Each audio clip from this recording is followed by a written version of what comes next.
Let's take again, say, Germany in the 1930s. Prenons un autre exemple tout simple, l'Allemagne dans les années 30. I mean, Germany, we tend to forget. On a tendance à oublier, mais l'Allemagne à l'époque était le pays le plus en avant dans tout le monde occidental. La pointe dans l'art, les sciences, la littérature, la philosophie. Et en quelques années, ça s'est retourné en étant le pays le plus meurtrier, le plus barbare que l'humanité ait connu depuis longtemps. En suscitant de la peur. La peur des bolcheviks, des juifs, des Américains, qui menaçaient le cœur de la civilisation européenne, les héritiers directs de la civilisation grecque.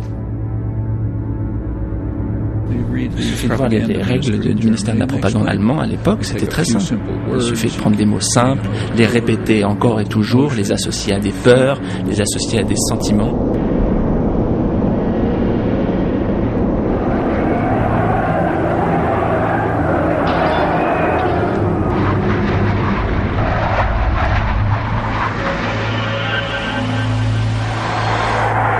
Es mag gut sein, Macht zu besitzen, die auf Gewehren ruht. Besser aber und beglückender ist es, das Herz eines Volkes zu gewinnen und es auch zu behalten. Et ils étaient en train de reprendre délibérément les techniques marketing des marchands américains, qui se sont développés principalement dans les années 20. Dans les pays les plus libres du monde, l'Angleterre, les États-Unis. Le cœur vraiment de l'industrie moderne de relations publiques, qui est en fait de la propagande. Et la raison de ça, c'était qu'il y avait un tel développement des libertés que le pouvoir, l'État, ne pouvait plus régner sur les gens par la violence. Les partis de gauche, les femmes avaient le droit de voter, il y avait la liberté d'expression, les gens avaient plus de droits. Et c'est de faire là qu'on est allé vers la fabrique du consentement. Et ça, c'est un grand progrès. Et oui, c'est beaucoup plus facile d'être confronté à une publicité qu'à une chambre de torture. La fabrique du consentement est une expression d'un journaliste célèbre dans les années 20, Walter Lippmann.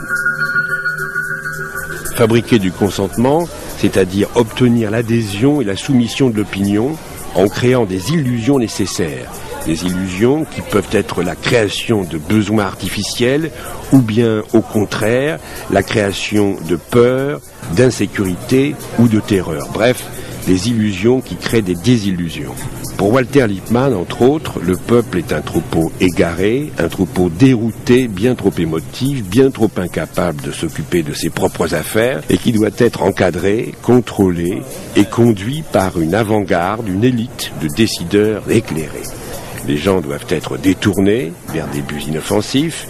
Il faut les noyer, les assommer avec une masse d'informations qui ne laisse pas le temps de réfléchir. Il faut les persuader qu'ils sont incapables de provoquer des changements. Il faut les convaincre que la révolte entraîne toujours le pire.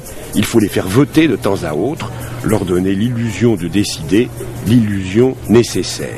Pour Noam Chomsky, la grande réussite du lavage de cerveau en toute liberté dans les démocraties libérales, c'est d'obtenir sans violence ce que les États totalitaires obtiennent à coups de bâton.